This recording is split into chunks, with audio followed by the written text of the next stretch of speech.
This is Ed, and I look like I'm in Maui, but I actually took this picture in Maui, in Kahana, some time ago from the deck of our condo. And yesterday, I celebrated Jimmy Buffett by wearing this shirt, and we went to the Margaritaville bar and restaurant in San Diego here. And this is also to support the awareness of the rebuilding campaign in Maui, now underway. So that's why I'm dressed like this rather than looking like a business guy. But this is business. So, Larry Linton, why don't you quickly introduce yourself to our audience, just quickly? Yeah, thanks, Ed. Good to see you. Good to see some familiar faces as well. And I guess Jimmy Buffett would have been very pleased with your choice of shirt. And no doubt And you I heard, had a margarita at the bar also. of course, good for Yes, you. yes. Hi, my Yeah. name is Barry, and I've been living with Parkinson's disease for more than 10 years. I was diagnosed at the age of 49 and have sort of transitioned from living life in the early years on my couch to being very involved in the Parkinson community. Have seen the highs and lows of living with this chronic progressive illness. Happy to share, look forward to interacting, learning, and sharing my lived experience as we talk about this important topic. Yeah, and we're going to hear about your book and about meeting Michael, what's his name? And and about your running in the marathon the other day, Yep, right? yep, Yeah. sure, Okay, absolutely, good, good. absolutely. I want to introduce a new friend, Melissa Poots. Welcome, Melissa. Hello, how are you all? Good, good. So, Melissa, I want to introduce you to Larry Linton, who's a gentleman in the white shirt and dark glasses, and Mark Colo in the blue shirt, um, wearing a wig, as you could see. And Yes. My white and wig. so Mark is a good friend, a customer years back, and together we produce medical TV talk show on occasion. And one of our special guests in the past has been Dr. Paula Grisanti, who's coming to us from Louisville area, which is nearby you. Are you in the Nashville area today, or are you in Michigan? Michigan, but Yeah. I've been through the Louisville area quite a bit, so love that area. Where in Michigan are you? I'm in Port Austin, Michigan in the Thumb, and I have a Nice. cousin who's a lieutenant in the Corbin, Kentucky police. So I'm in Corbin and through Kentucky quite a bit. So Well, you should I was telling call me the next time. yeah, please use the chat and introduce yourselves as we go forward. Networking is the ROI here. So Dr. Paula Grisanti was on our show maybe a year and a half ago, and we talked at the time about the new space station. And that when I mentioned that to my new friend Melissa, she says, "Oh, I want to join. I want to join." I said, "Oh, you're welcome. We need you to talk about quantum computing and AI and all that BS stuff that we should all learn about, right?" Right, Melissa, right? Definitely. Oh, well, Yeah, AI in healthcare is where it's at, and it's yeah. already helping in Parkinson's. So looking forward to it. Okay, we're going to get into some detail here. Let's welcome Carolyn Lewis. Hello and welcome. Hi. Hi there. I am Ed, and I want you to introduce yourself very informally, very quickly, please. Sure. My name's Dr. Carolyn Lewis, and I teach at Utah Tech University. I'm a nurse. I teach in the nursing program in St. George, Utah. I have a clinical experience. I've been a nurse since 1992, and I have clinical experience working with stroke and neuro, home care, hospice, postpartum patients, telehealth, after hours clinic, long-term care, the veterans home in Ivins. They have a veterans home to care of the elderly there. Free clinic, and also, did I say telemetry? So those are the number of things I've worked in.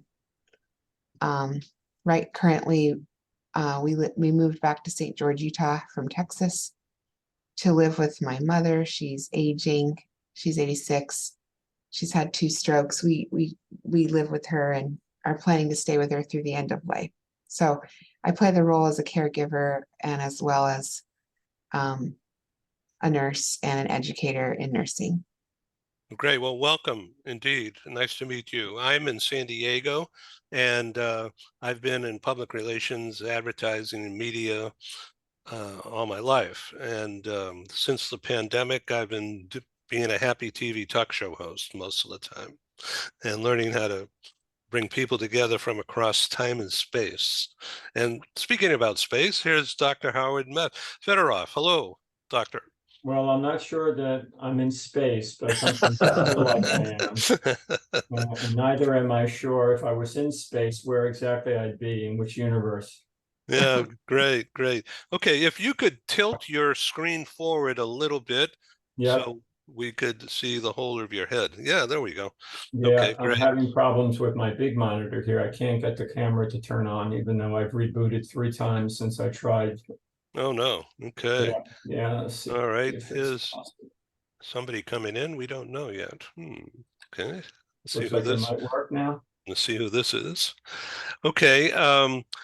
So Dr. Carolyn Lewis, thank you very much for joining us. Mark Colo mentioned you to me a couple of weeks ago. And Mark, I think we have another one of your Utah friends coming on, right? We do. Hello, Michael. Hi, How are you? I'm good. Good to have you on our show. Sure. Oh, good, good. I'll let Ed kind of continue. He's facilitating the introductions here. Well, I'm trying. Okay, so everybody, Melissa Poots and I met maybe a couple of months ago. We met surfing on LinkedIn, and we struck up a relationship. And I was organizing a TV interview, which is what I do every day, with Annette Durkin in Cologne, Germany. She's a coach in Germany, business people. And so we talked, so it was Annette and me and then Melissa, and we got to know Melissa's about what she's doing. Her day job is at Deloitte, and very, very high tech, AI related, and winning contests of some kind, right? Yes, the innovation challenge with Nice. artificial intelligence, machine learning, chatbots, and a bunch of other ideas. So the application of AI and chatbots in research from a business consulting point of view, that's huge business, of course. Let's talk about your experience in helping build hospitals, and also, because this is a medical TV show, what you see the power of quantum computing and all that stuff, which I know nothing about. And believe me, I was a PR guy since I've been this big, not a math major at all. So I'm going to stop talking, and I'd like to welcome Dr. Howard to jump in here, and Dr. Michael and Dr. Carol and Dr. Grisanti. This is great. And I'm going to stop talking. And so let's get a little technical here about zero gravity in the space station with medical research and how that could impact neuro research in a zero gravity environment. So Melissa, can you add anything to that conversation? And what's the role of quantum computing with all of this? Well, quantum computing is looking at large data. Now, I know the Cleveland Clinic just purchased a lot of information and equipment to start using quantum computing along with the data that they keep stored for patients to look at different medications and or cures. And, like Carolyn was saying with telemedicine, they're using artificial intelligence with telemedicine now. And I was lucky enough to meet Dr. Bernard Harris. He's an astronaut. He works with telemedicine. And him and I had a conversation at dinner, and we talked about telemedicine inside of space station and the International Space Station. So telemedicine and space and all of that has everything to do with artificial intelligence and what the plans are on going forward with healthcare. Thank you. Okay, we are joined from the space station, so to speak. Jana, Jana Stoudemire. Well, Mark Colo introduced me to Jana last year sometime, and that's when we first met Dr. Paula also. Welcome. Thanks very much. And I appreciate the honorary title, but it's just Jana. So. Okay, thank you. And here's Jim Cook. Hi, Jim Cook. Put your sound on. Your sound on, Jim? Yeah. Okay, great. Jim Cook, why don't you quickly introduce yourself to our friends here, and we'll go around and do introductions in just a minute. Okay. Hi, I'm Jim Cook, and I've been working with Mark Colo, okay, on a project called in a company called Trans Safari. And I've known Mark for about 5 years now, 6 years. Is that about the right time frame, Mark? That sounds about right, Jim. Yeah. And I've been working with Mark in the past on a nonprofit. I met Mark Hughes through a friend. Okay. The guy that I met him through was Chuck Bramwell, and Chuck is the executive director of California Triple Crown, and so I've been putting on bicycle rides, okay, for Chuck for the past 15 years, and I was looking for to partner up with a nonprofit, and Mark and Chuck were friends, and that's how I got introduced to Mark, and that's the reason I'm here today. Yeah. He's modest. Jim is pretty modest. I have to poke him a little bit to get out his wonders that he has about him, but he has an annual double century cycling event. That means you hop on your bike and you ride for 200 miles and you don't get off. You might get off for short breaks, little rest breaks, but it's a grueling ride. And he's had this for, I want to say he's done it for 5 or 6 years. Is that right, Jim?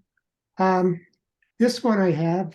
I had one before that, okay, that I started back in 2008. Mm-hmm. So I've been doing them for about 15 years. Okay.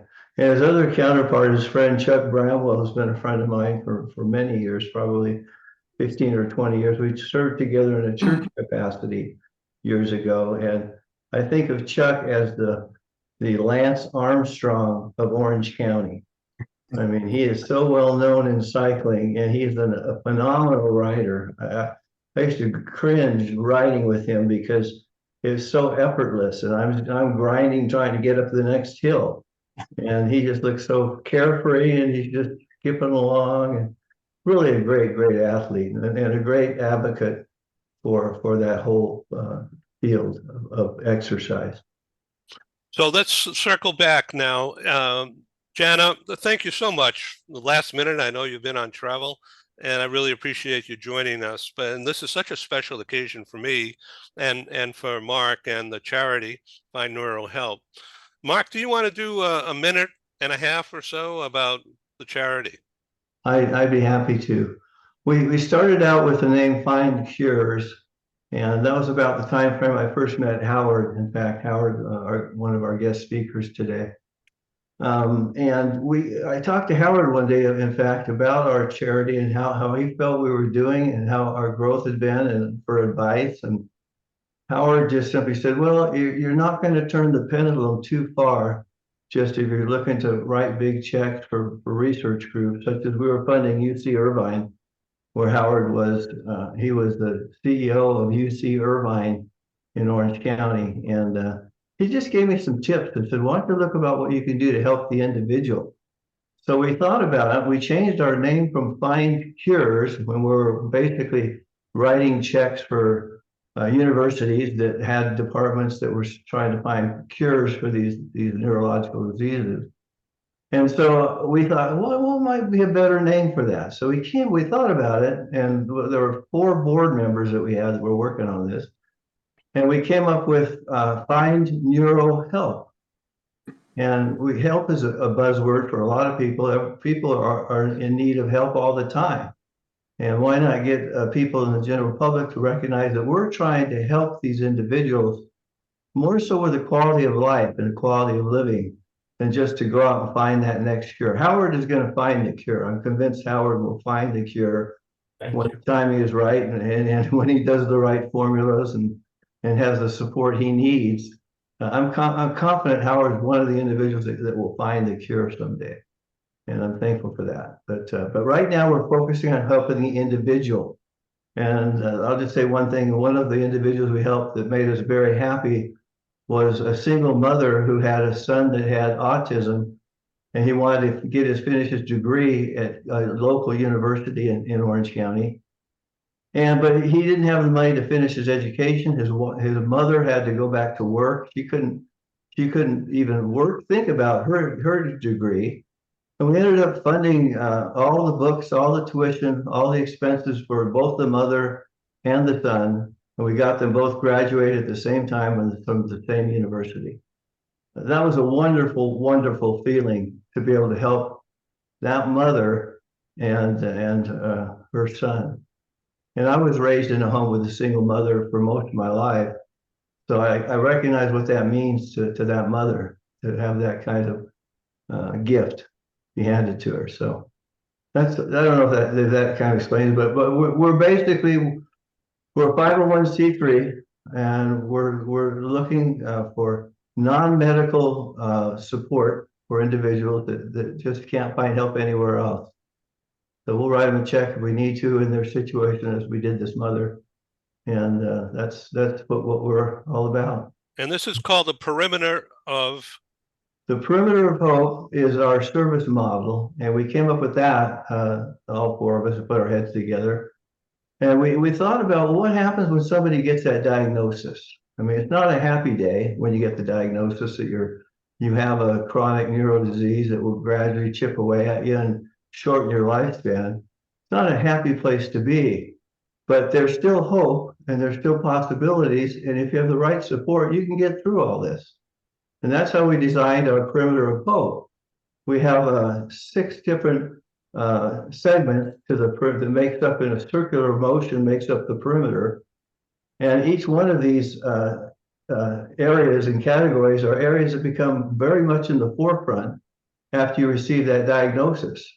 I mean, number 1 is mental health, because some people fall off the wagon when they get that diagnosis. Others treat it maybe as an aha moment, but it's a very scary place for most people to be. And they can't think of much more until they can get their arms wrapped around the problem and feel that there's hope to find stable footing in the circumstance and get to the next step. So number 1, we look to get these individuals into a healthy frame of mind. And then we go to the next and the next and the next. And it's all these 6 categories that we focus on, and 6 service categories that we make up the Perimeter of Hope, tend to happen in sequential order. So and I'll let you look at that on our website. You can look on our website and you can see what the order is and the sequence is. For our audience around the world, what is the website, Mark? The website is findneurohealth.org. Okay, everybody, write that down. That's it. Okay, I want to move now into quantum computing and AI. Melissa Poots, meet again Jana Stoudemire with Axiom Space, and they're building the new space station, which will have a research capability. Jana, please talk about that, and please bring in Dr. Paula, head of National Stem Cell Foundation, and let's tie this one together before we get to Dr. Howard. Sure, thanks. Well, so I'm Jana Stoudemire. I'm the Director of In-Space Manufacturing for Axiom Space. And as Ed said, we are building the world's first commercial space station, which is a very exciting thing. because for the last 60 years, space has really been run by government agencies. So for commercial companies to start thinking about things other than just launch vehicles, but also the platforms that will replace the International Space Station at the end of its useful life, at the end of this decade, we're very excited to have that opportunity to continue to not only have a permanent presence in low Earth orbit, but also to continue really important research, like the research that the National Stem Cell Foundation is doing on things like neurodegenerative diseases. And I caught when we first were coming on, Melissa, that you were saying something about telemedicine and, health and remote health. And we're starting our goal is to have our first module attached to the ISS in 2026. So it's right around the corner. And, most people think when you say you're building the successor to the International Space Station, that's decades away. But the truth is, it's right here.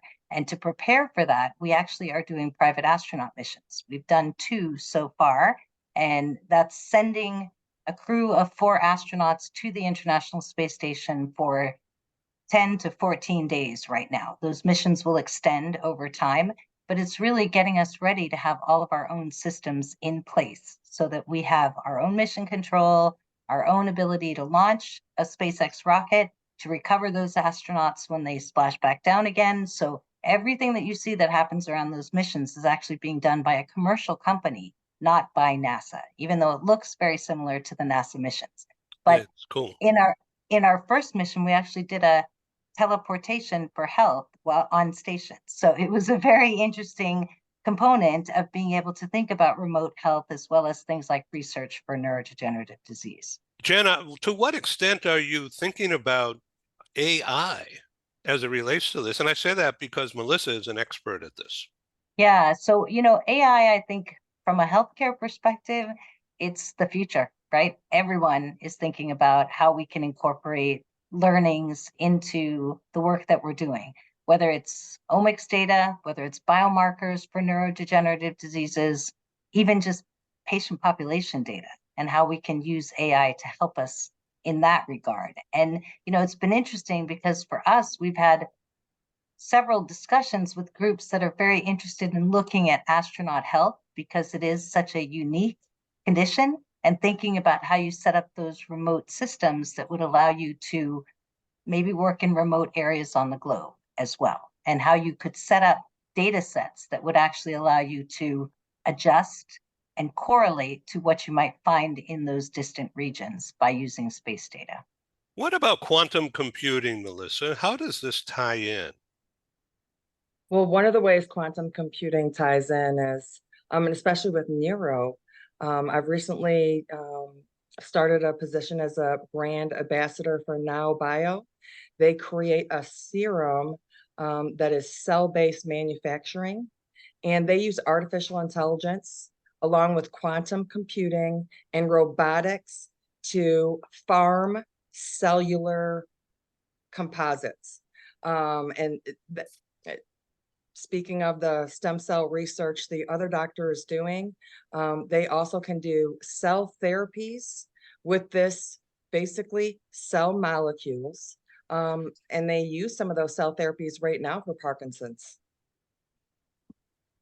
Okay, so let me jump in here as the Happy TV talk show host and urge and encourage everybody to use the chat thing here and send out your website or your email or any other information, but of course, no solicitations. Dr. Fedorov, welcome again. Please tell us about your position now with Rhine Bio. Yeah, so maybe it's worthwhile just spending a minute or two and explicating why I've been in Parkinson's research. So more than 25 years ago, I think many of us were beginning to believe that much neurodegenerative disease research probably was not exclusively at the purview of only those studying the central nervous system. The systemic features of some of these diseases, including Parkinson's, were then pretty much not considered to be mainstream. And so the overall idea before I get into some of the therapeutic opportunities that have presented themselves to people like myself and others, was that you really need to understand really what's the, if you will, the pre-manifest form of the disease, because if there's going to be an opportunity, you want to be able to focus on the individuals at risk all the way through those who are manifesting disease. And along the way, you wind up having the great pleasure of working with a lot of wonderful people, building teams. And in brief, I sort of look back on my career as one that has been infused with science, medicine, but also leadership. I've been the dean of 2 schools of medicine. I was the CEO of a health system, and I ran another health system in Washington, D.C. And it's in those environments where the best thing that could happen is you bring the people who are better than yourselves to come to work on a problem. And it's often a multi-disciplinary activity where the disciplinary boundaries, when they actually crash together, they actually create opportunities that historically, or at least antecedently, went unrecognized. And I've been at the,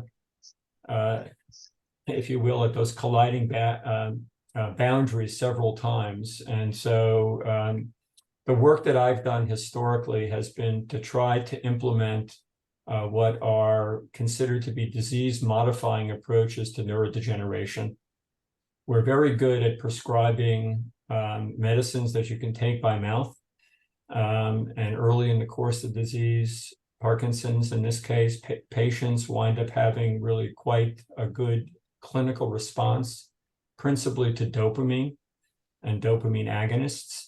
And then in time, as the disease progresses, where further loss of the endogenous, the patient's own dopamine-producing cells continue to decline, the medicine becomes less effective. We've known that for probably close to 50 years. And so the idea of disease modification really is to try to interdict the pathobiology of Parkinson's disease. What causes it, and what might be strategies that can be used to slow its progression, ideally, to actually produce a halting of the disease process. We haven't figured out that there is a single cause. You might know, but just briefly, the Parkinson's disease spectrum falls into those that are familial related. About 10% of patients actually have a gene that either causes a gain of function or less often a mutation in 2 genes that cause a recessive form of the disease with loss of function. And everyone else, the 90%, the cause is not really clear. However, some of the commonality of the features suggest how to interdict progression. So really, in 30 seconds, I was involved, fortunately, in the early development of gene therapy for the brain. I was given the opportunity to develop a new viral vector to deliver genes to the CNS. We took that from the academic space into the corporate space. And one of the companies that I was privileged to co-found now is in late clinical trials with a gene therapy for Parkinson's disease. It's now owned by Bayer. Gene therapy at best can produce a slowing of disease. And that's what we're all hoping for. But in order to rebuild the circuits that are lost in the context of Parkinson's, and the circuits are ones that are developed during late fetal development, and then they continue to mature postnatally. They involve the so-called A9 dopamine neuron, which lies at the base of the brain, which then is able to grow and make synaptic connections in the part of the brain where it's released, the dopamine is released. The ability to restore those circuits have been part of the Holy Grail in Parkinson's research. More than 30 years ago, there was an effort to do fetal transplantation with fetal mesencephalic tissue, which is the dopamine part of the brain that develops. It's impossible to do that at scale. And so the big developments that have made it possible were the description initially of embryonic stem cells, which have a variety of ethical challenges, as well as many other challenges, because often the source of those cells from a medical health perspective are unknown. And then a remarkable observation, which really led to one Nobel Prize. Another was given for actually the discovery of dopamine itself as a therapeutic a while back, was to understand how to take a somatic cell and to reprogram it so that it become any type of cell in the body. And the greatest thing for the field, as focused on Parkinson's, is that there are extant about 5 efforts globally to try to develop an approach to reconstitute the brain circuitry.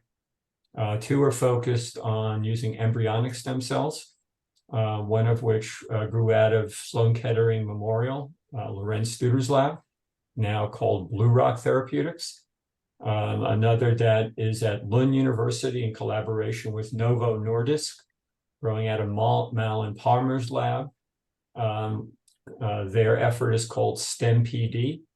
And then in Japan, there's an effort using partial histocompatibility matched stem cells in patients who have PD, led by neurosurgeon Jun Takahashi. I was privileged a few years back to be asked to be the CEO of Aspen Neuroscience. So I built that company. It's an autologous stem cell company. So the patient's own cells wind up being the substrate upon which the reprogramming is done. As you might imagine, making a cell product to go into the brain that's different from every single patient requires an amazing amount of technical capability. And fortunately, the co-founders of that company, Jean Loring and Andres Brat-Lial, had figured that out. Aspen just announced that they got their IND cleared. So they hope to be in the clinic probably by the end of this calendar year, 2023. Rhine Bio was created, a company I currently work, I co-founded and work as its chief medical officer, was effectively to exploit a technology that could be taken to scale to address all Parkinson's disease, where cellular circuit reconstitution would be possible.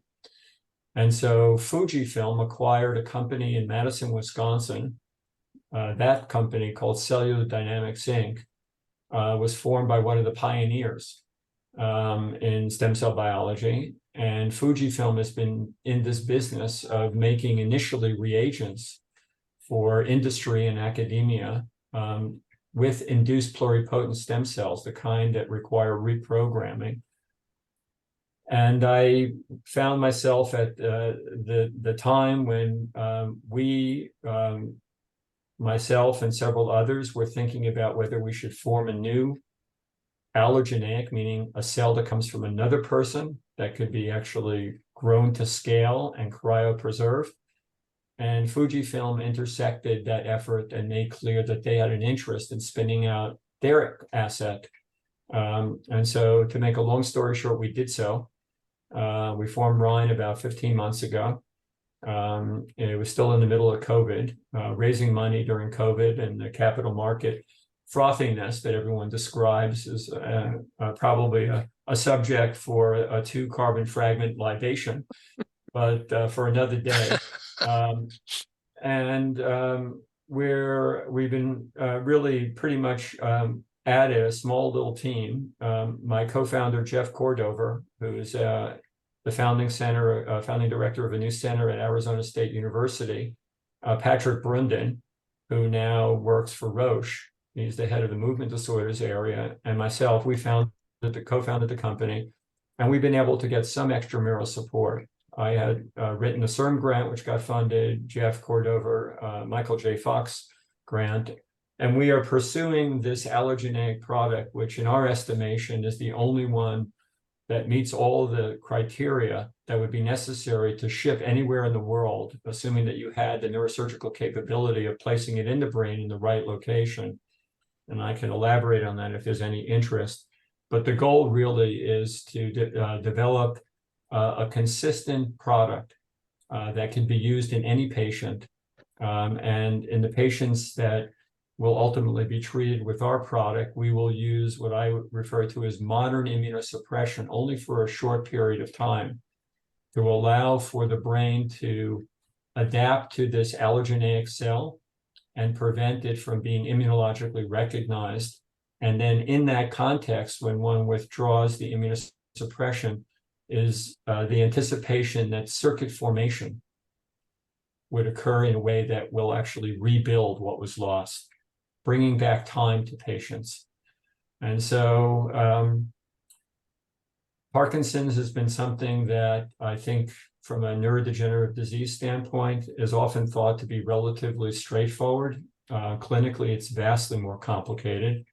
And from a research perspective, it's even more complicated still. So we're in the hunt for what might be several disease-modifying therapies. I believe that the Parkinson's community has long expected that this to come to fruition. But as you all know, to do research is not linear. It's often serial, and that nonlinearity produces efforts that have to be reevaluated and sometimes restarted. So sorry, Ed, for the lengthy preamble, but I'm at a point where I believe that it will be possible to be able to bring the Rhine technology product into the clinic sometime early next year to mid next year. And we are so fortunate to have Fujifilm CDI as our partner. So it's been an exciting time. I just came back from the movement disorders meeting in Copenhagen. Blue Rock presented their first data. They did 12 patients, 5 at low dose, 7 at high dose. I've been following this pretty closely, as you might imagine, for many reasons. And I applaud them. Big kudos. They demonstrate safety, tolerability, and importantly, there's a hint of biology that may in time correlate with their embryonic stem cell product into what could be conceivably clinical benefit. The last thing that I'll say is, and Mark didn't mention this, but I also had a chance to run a publicly traded company. And the board asked that I take a cytokine company and transition it into an engineered cellular medicine company, all during COVID. Very interesting. We were traded on NASDAQ, and I learned a lot about gene editing. And so our remit at Rhine, and I've been, along with others on the team, we've now designed the next 4 generations of cellular products that will take advantage of gene editing to make the products better, more efficient, and we anticipate expand the clinical scope of those that might be amenable, given that they carry a form of Parkinson's disease that will not initially be addressed by the current efforts extant, including our own with our first product, which we refer to as 001. So with that, let me just, well, thank you for inviting me. I'm delighted to talk about machine learning, AI. I've done some of that too in the clinical space, but my passion, as you can see, is really about finding a way, as Mark will often comment, to produce the benefits that lead to a cure. And I can't be happier that I find myself in this really very lofty company today.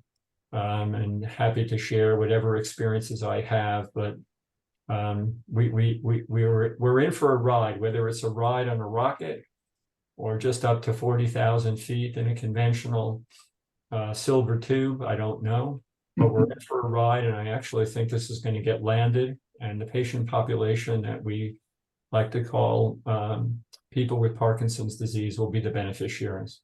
Thank you, Dr. Howard. This is brilliant. And believe me, I'm the layest of the laypersons here. So, so Melissa, AI and your new position in that neurobio company and your affiliation with Deloitte, all this sort of comes together right into your lap, doesn't it, Melissa? AI plus I have healthcare experience, and I love to learn any type of new technology. And AI in healthcare is where it's at. I think along with the large learning models and quantum computing that's going to come into the future. Maybe that's what's needed to find a cure, Howard. You know what, I've become, I'm not a computer scientist, but unfortunately I bother a lot of them. And so I've gotten into collaborations with people who know a lot about both high dimensional data, but also scraping, mining, and ultimately making actionable those data. And I'm absolutely certain that it's overwhelmingly likely that the systematic approach to data acquisition, cleaning, and mining will revolutionize medicine. It's happening right now. Probably radiology is a great example. When I was the CEO of UC Irvine, two young radiologists, both just finishing their fellowship, were both computer scientists. I think one was from Caltech. I can't remember where the other got his PhD. But they came to me and said, look here, look at these data. And I'm looking at these data. And what they were showing me were their efforts to use machine learning to predict who was having a stroke faster than a human could. And so within a couple of days, I brought them back and I said, look, I know you guys are just starting off on your careers, but what I'd like to do is to create in radiology an AI machine learning unit that you will run. And neither of them had any administrative experience. And I said, there'll be others in the department who will help you, including the chair. And so they've entered multiple competitions. They've won several. And the thing about stroke, as you probably know, is that there's a golden window during which time 0 is symptom onset. And then there's a time where if you're going to intervene and use a thrombolytic, something that is given typically by vein to dissolve the clot and reopen blood flow, it actually can fully restore neurologic function. And so that golden window was their mandate, to find a way to get to the right diagnosis faster. Stroke can be confused with a hemorrhage. And so it's contraindicated to give a thrombolytic agent, which will cause the blood, whatever the source of the bleed in the brain, to get worse. So these guys figured out how to do this in what was like seconds, as compared to more typically when you have a radiologist and a radiologist looking at, oh yeah, it looks like a stroke. We did this as well by teleradiology and telemedicine.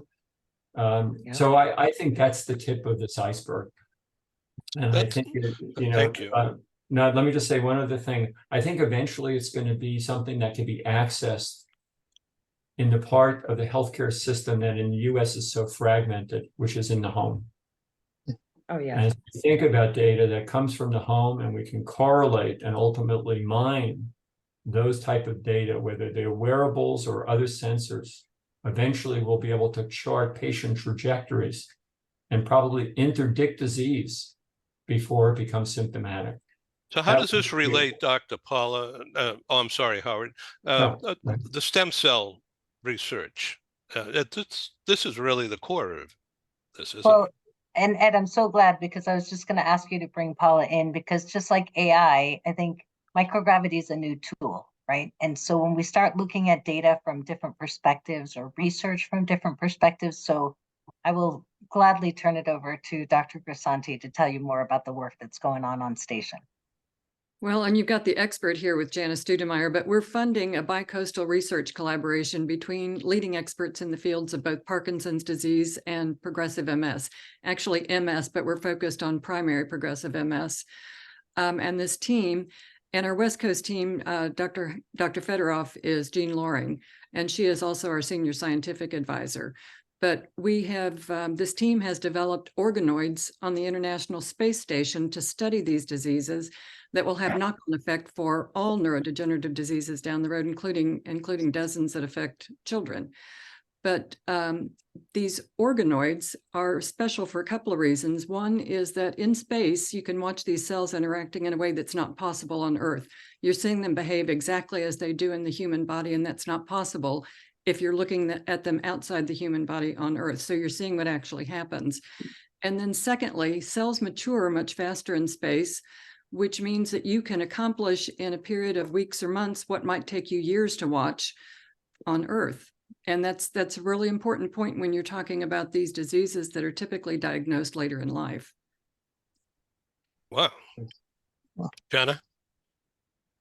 Yeah, I mean, and I think one of the things that's so interesting in working with the amazing team that the National Stem Cell Foundation has put together, you know, when you start to look at biology from a different perspective, you ask different questions of your research, right? So we really think that the innovation platform of microgravity that kind of pushes our thinking into different directions. As Paula said, you get to see biology in a way that you don't typically see it here under gravity.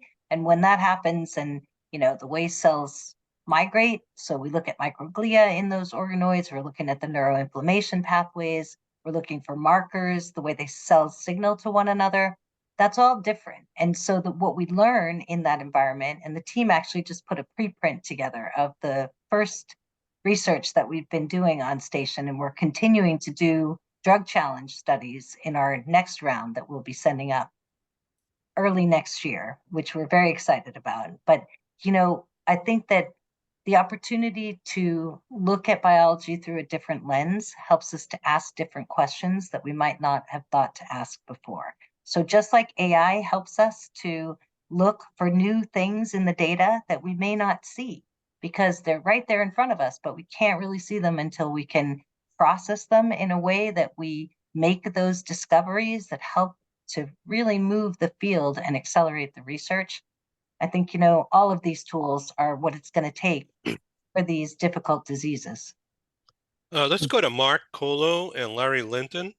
Yeah, I just wanted to add what an honor it's been for me to trace some of Howard's journey in his career and all the goals he's tried to shoot for. He's a very, very bright man.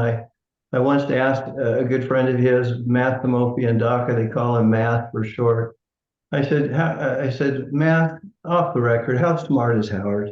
And he didn't flinch, he didn't hesitate. He said, Howard is the most brilliant man I've ever spoken to. And Math was a 25-year veteran in neurosurgery, so I got to believe he knows what he's talking about. So it's been an honor, Howard, to work with you in these different forms. Thank you. I've moved several of his laboratories, and that's been fun too. And I've moved other scientists in their laboratories. I moved one guy named Doug Granger, who they call him the spit doctor. And you might have remembered him, Howard.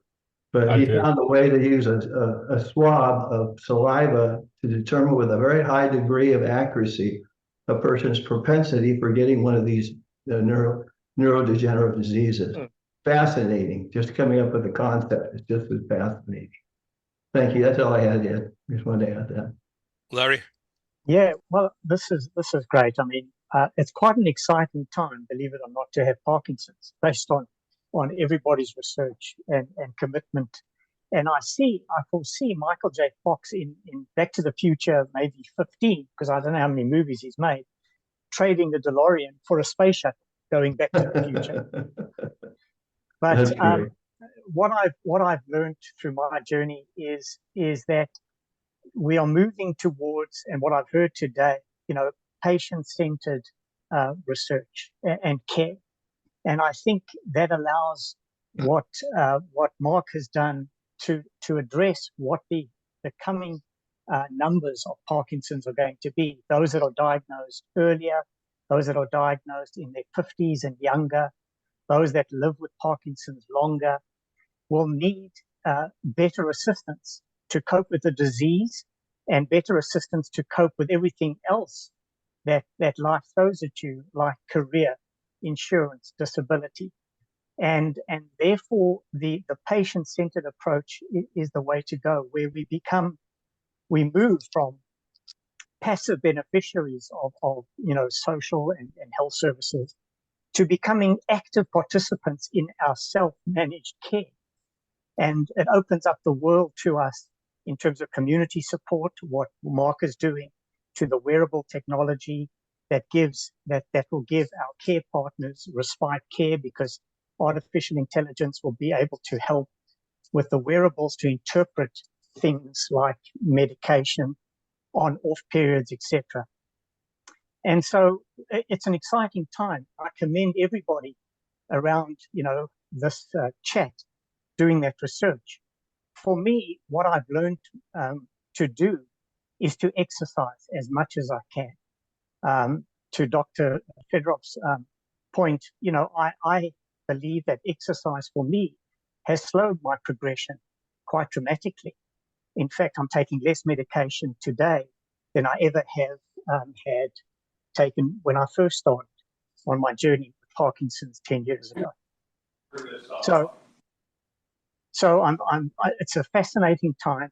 I mean, to hear that, cells can be researched in space gives me great hope that a cure is coming. And in the meantime, I'm doing everything I can to keep well and healthy to enjoy that day when we can all say that I had Parkinson's. And we talk about people having had Parkinson's in the past. Let me ask the team here about dementia. Are we in the same ballpark, or is that something different? We are. Parkinson's patients, depending upon which precedes their movement disorder, they can have either Parkinson's disease with dementia or diffuse Lewy body disease, which is. Uh-oh. Howard, come back. So Carolyn Lewis, while we're waiting, welcome. Would you like to comment? I've found this conversation very, very interesting. And funny thing, I just started teaching a master's course in nursing on information management and healthcare technologies. And I spent a year doing research about how nurses need to step it up in terms of understanding AI and other healthcare technologies, and how they could bring it to the bedside or advocate for it being at the bedside.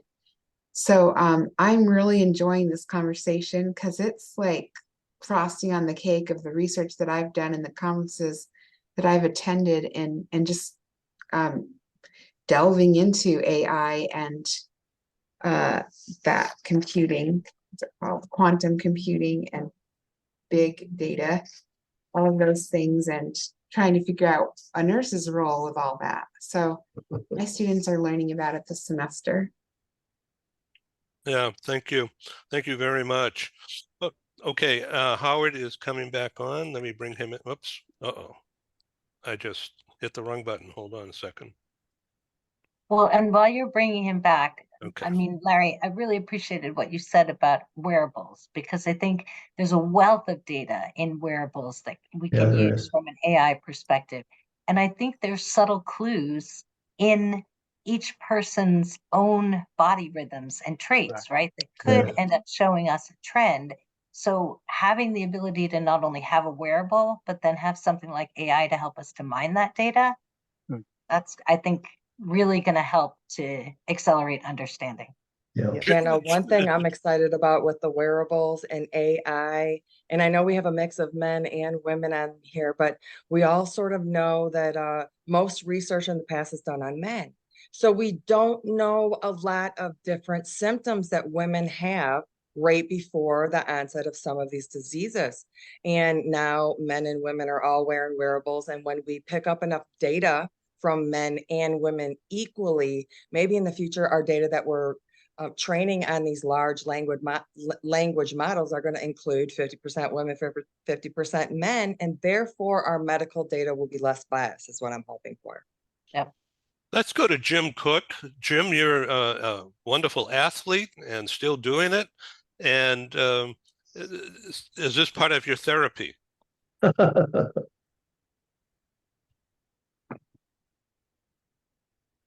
You're on mute. You, You get you too. unmute. Okay, good. Okay. There you go. Thank you, Ed. I've been an endurance athlete for over 40 years, and I've enjoyed, I guess, the aspect of going the distance. Okay, I've in my earlier years, I was a marathoner, ultra marathoner. Had the opportunity, enjoyed running in the Western States 100-mile endurance run. Have participated and enjoyed finishing the Ironman in Kona, the World Championship triathlon, and in later years got involved in endurance cycling, and I managed Race Across America, which is a nonstop race for 3,000 miles from the West Coast to the East Coast. Okay. I've mingered up to the top of Mount Whitney on several occasions, which is the highest peak in the 48 states. I think it's over 13,000. Is that right? It's just under 15,000. Mm-hmm. And unfortunately, I'm not doing that anymore. Okay, I had an adverse reaction 2 years ago to the COVID vaccine, and now exercise aggravates my symptoms, from that vaccine. So I happen to be all in that small percent that the vaccine didn't work for. Okay, and it's changed my body a lot. Okay, there's talk out there that it's kind of rewrites some of your genes and that kind of stuff. So it's been interesting. I've been sharing some of the symptoms, okay, that Mark has been experiencing all of his life. Okay, so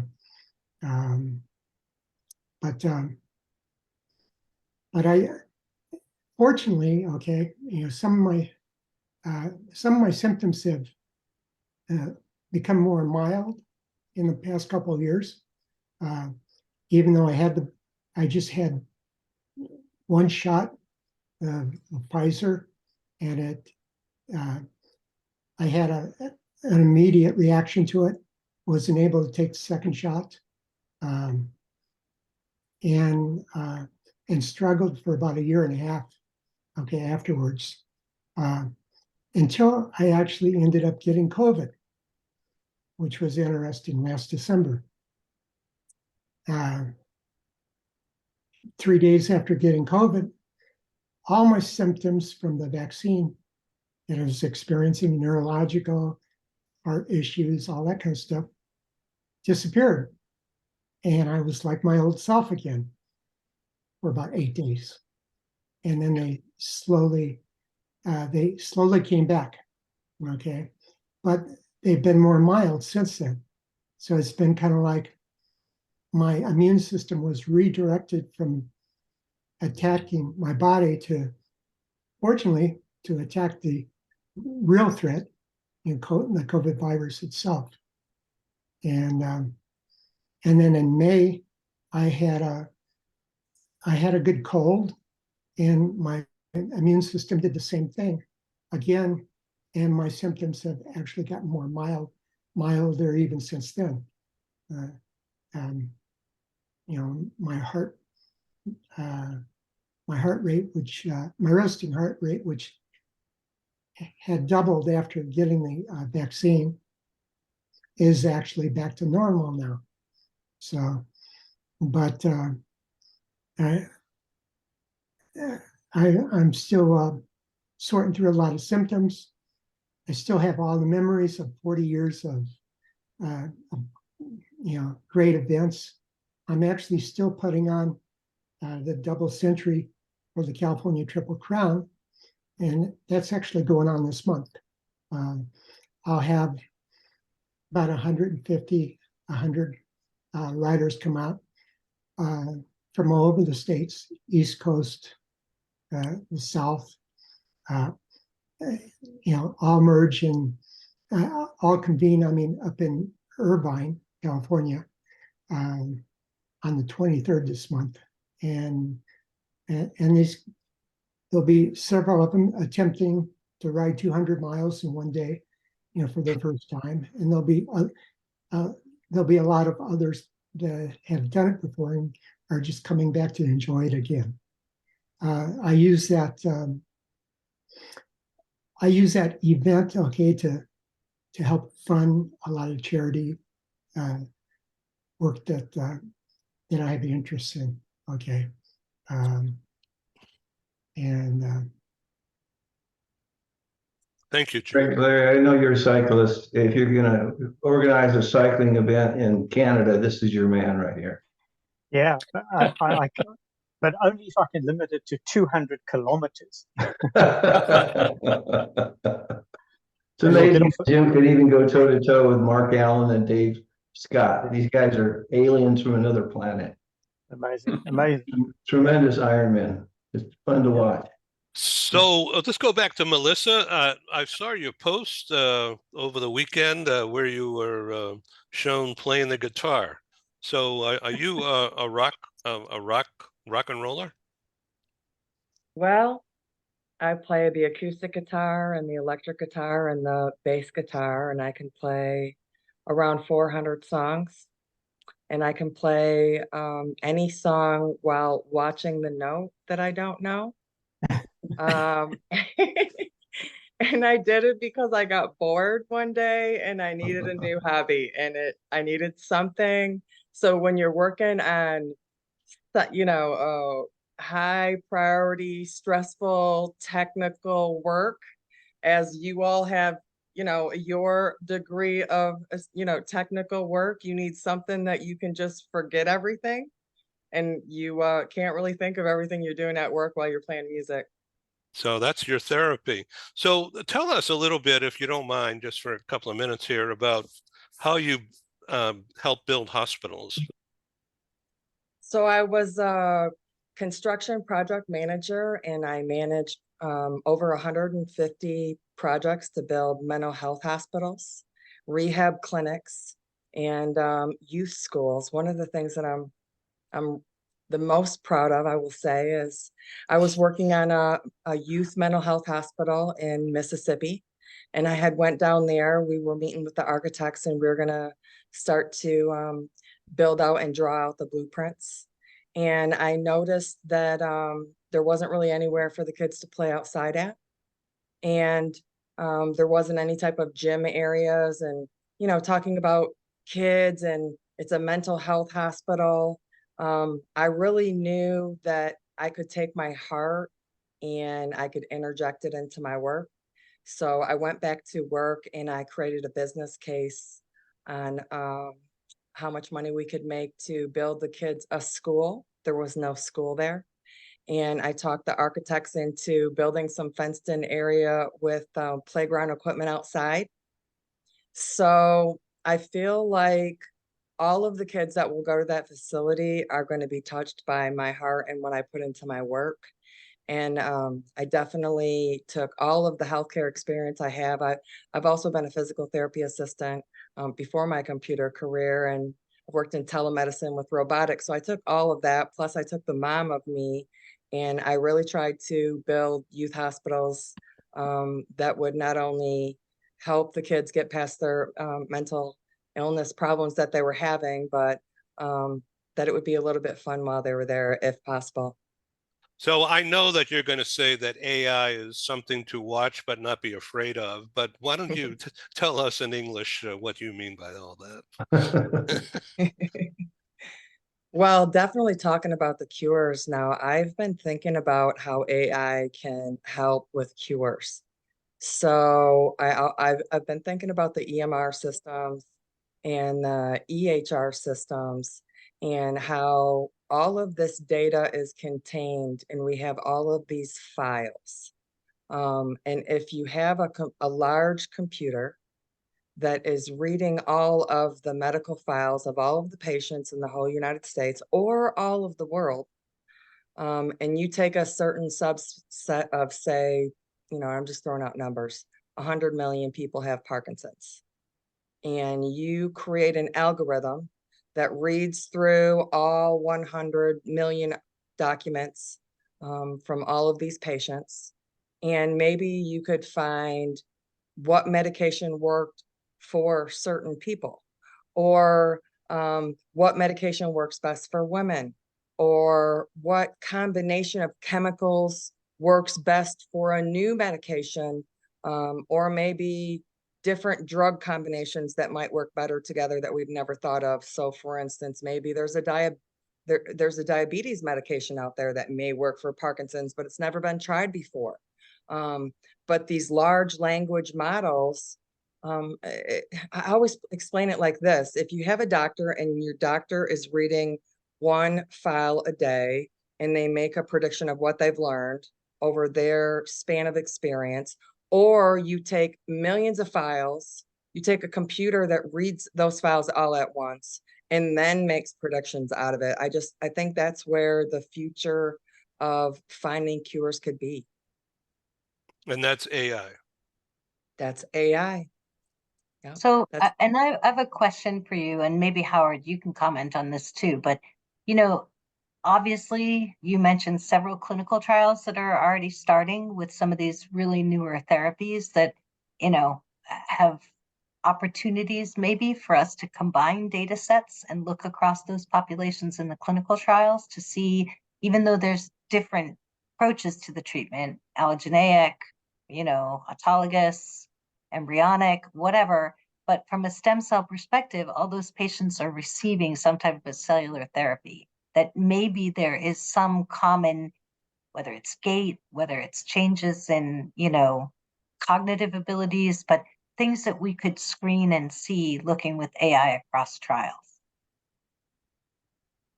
Comments, thoughts? Yeah, I think the idea of data sharing is very powerful. And I think the complexity of the data from the clinical trials doesn't come close to what Melissa was just talking about. The potential I would surmise is there, and whether the distillation of that effort using an AI machine learning approach would actually reveal how to improve it, I think is very tractable. And it may even be the case that data other than just stem cell therapies should be included as well, so that the dimensionality increases, because I think it is about the representation of the data from each individual that, when placed in context with many others, leads to the emergence of what might be new features that either relate to disease causation, disease progression, and, as was just talked about, the likelihood that a therapy is more or less effective in a subset of individuals. That actually, I think, is the nexus to how people started thinking about precision medicine. And so you are absolutely spot on. And the question is how to get everyone to want to collaborate and share their data, because I think that will always be a challenge.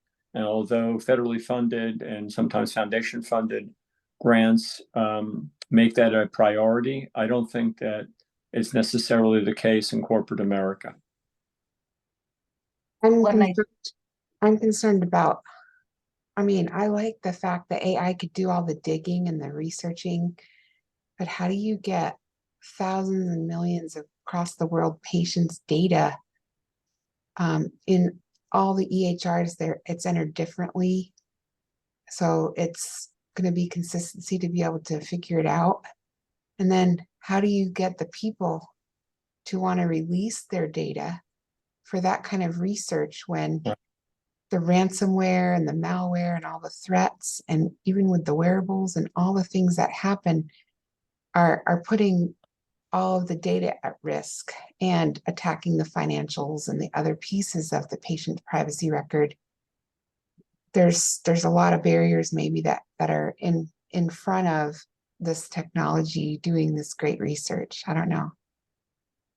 I think you're absolutely right. I think as you start thinking about the scale, you immediately get into issues of privacy. Personal health information is very protected. And there's also the risk as you go to scale where there might be efforts to use those data in ways that are not necessarily going to be benevolent. There are, I believe, multiple efforts that are harmonizing across the globe about how does one get PHI, get the appropriate consents, and deal with the potential that there might be discrimination when those data might fall into the wrong hands. Just taking a step back, but you hit on something that's very important. In a healthcare economy where you don't have a single payer and you have the commercial payers and governmental payers, all who have a different interest in wanting to maintain on a population basis higher quality of one's health. The drivers of who gets to own the data may have very different longer term interests, particularly if you're talking about commercial insurers, where these data could be viewed from an actuarial perspective as actually changing or predicting trajectories of progression and lifespan that are not necessarily going to benefit that individual. And so, I think if you look at what happened when Louise Slaughter, formerly the representative from upstate New York, led the effort to do the Genetic Non-Discrimination Act, there was concern about genomic data, but that's only 3.3 billion base pairs. When you're talking about the dimensionality that has been discussed earlier, you're talking about orders of magnitude more data, and the potential for harm is real. And so how does one create an environment where you can foster research, but it doesn't have a negative or adverse impact on research participants, many of whom will be patients? I think the part of it is getting cybersecurity and AI right in the beginning. And you have to be able to, if you're going to use large amounts of patient data, you have to be able to take off patients' identifiable information. You don't need their name. You don't need their social security numbers. You don't need that data to really look into cures. So you have to be careful about what data you provide into the data set and what data can be anonymized. And that has to be very important. And there has to be patient consent. Absolutely. It's actually possible if you sequence a person and you de-identify the data, you actually can impute where a DNA comes from and connect it back to a medical record number. So if one is going to exclude genomic data or perhaps any other readouts of the genome where it's possible to even in a de-identified world, to take it back and connect it to that patient, it's a level of cybersecurity that I don't think anyone has found the solution to. But you're right, in principle. My sense always has been that you want to find an environment where people agree to share data, whether it's genomic data, epigenomic data, or other, for the greater good, and you protect them at every level, because that's the only way that you're going to encourage people to consent to have their data shared. Because if the goal is actually to improve the condition, or to improve population health, which would include conditions such as that which we're speaking about this afternoon, then I think you need to be able to engineer that in a way that no one feels that they can be discriminated against. Dr. Paula, all this must relate perfectly into what you're doing. Well, I hope so. I wanted to respond to something that Larry raised a little earlier, and that is that, and this is sort of back to research, which looks like a black hole to a lot of people. And I think what you've heard tonight from Dr. Fedorov about the hope and the clinical trials that are moving forward and what he's doing with his company, and what we're finding with these organoids, which we, as Jan alluded, we have flown now to the International Space Station 3 times, the full experiment, and we'll go up for a 4th time early this year. And we're further validating those models, and we're doing drug challenge on this flight. But these are models that can be licensed because they are full representatives of those disease states. You can use it for drug development, you can use it for clinical trial assessment, you can use it for personalized medicine. But this isn't 2 years away. It isn't 2 years away. It's certainly not 5 years away. These things that are happening now that are giving me so much hope, and I think everybody on this call so much hope, is that this is really moving quickly now in a lot of these different areas. We've been doing all this research for years and years, but you're beginning to see the payoff. This has been a wow. I've learned so much. I'm going to spend the rest of my life processing it, I think. Let's stay in touch. And please come back on Global TV Talk Show, Medical TV. Dr. Fedorov, this is brilliant. Thank you. Well, it's this entire panel. It's just been privileged to be a part of it. And it's all Mark Polo for bringing me involved. Thank you. I like doing all this. This is fun for me. And Mark, let's do another one. Let's do it. Paula and Jana, if you have a couple extra seats, I'm sure Larry and I can fill them. So put us on the back list if you would. Yep. Okay. You want to get on Jana's list for the next Axiom flight to the International Space Station for a 10 to 14 day stay. Yes, would love that. Would love Mark that. in space. I love it. You're already on the list. You're already on the list. We'll submit to biome testing. Oh, boy. I sure love you guys. I appreciate your time for being on this show. Ed, Yeah, wonderful job. Thank you, guys. Thank you. Okay. Thank you. Thanks. Thank you. Okay, Everybody. signing off from around the world. Wow. Okay. Thank you. Bye-bye. Thank you. Thank Bye-bye. you all. Thank you. Bye.